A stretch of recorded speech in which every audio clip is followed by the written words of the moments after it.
माझ्या लहान चिमुकल्यांनो, कसे आहात तुम्ही? आज आपण अर्थबद्दल शिकणार आहोत.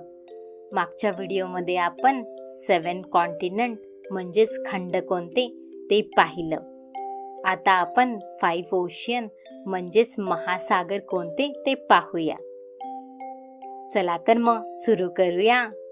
सर्वात पहिला ओशियन आहे तो म्हणजे पॅसिफिक ओशन. म्हणा माझ्या मागे, पॅसिफिक ओशन.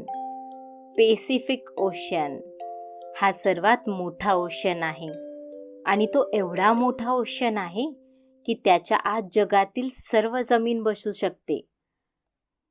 दुसरा ओशन म्हणजेच अटलांटिक ओशन. म्हणा माझ्या मागे, अटलांटिक ओशन. अटलांटिक ओशन हा दुसरा सर्वात मोठा ओशन आहे, ज्यात रहस्यमयी बर्मुडा ट्रायंगल आणि कॅरिबियन सारखे सुंदर बेटे आहेत. तिसरा ओशन म्हणजेच इंडियन ओशन. म्हणा माझ्या मागे, इंडियन ओशन. इंडियन ओशन हा उबदार ओशन म्हणून ओळखलाही जातो. हा ओशन आशिया, आफ्रिका आणि ऑस्ट्रेलियाला स्पर्श करतो, जिथे भव्य सागरी किनारे आणि वैविध्यपूर्ण सागरी जीवने आहेत. पुढचा ओशन आहे साऊथर्न ओशन. म्हणा माझ्या मागे, साऊथर्न ओशन.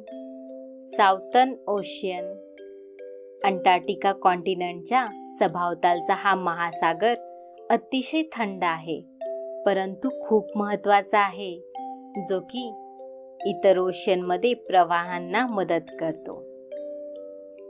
आणि शेवटचा ओशन आहे आर्क्टिक ओशन. म्हणा माझ्या मागे, आर्क्टिक ओशन. आर्क्टिक ओशन हा ओशन बर्फाने झाकलेला आहे आणि जगाच्या टॉपला आहे. हा सर्वात लहान आणि सर्वात थंड आहे, पण तरी देखील इथे पोलर बियर आणि सील सारखे प्राणी आढळतात. आता आपण रिपीट करूया का, आपण कोणते ओशन पाहिले आहे ते? Pacific Ocean, Atlantic Ocean, Indian Ocean, Southern Ocean, Arctic Ocean. खूपच छान.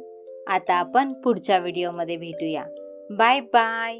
आणि चॅनलला सबस्क्राईब करायला विसरू नका बरं का.